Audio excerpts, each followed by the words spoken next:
Hi guys! In this video, I'm going to show you how to hide last seen active online on Instagram. So if you want to know how to hide last seen active online on Instagram, keep watching this video and let's get started. First, open your Instagram application.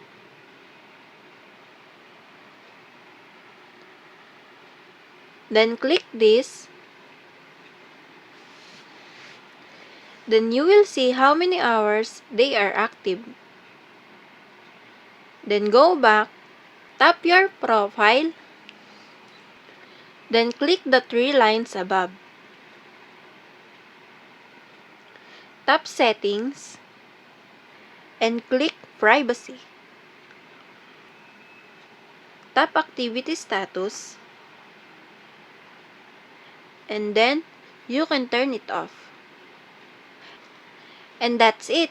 If this video helped you out, please consider leaving a like and let me know in the comments if you have any question. Have a good day!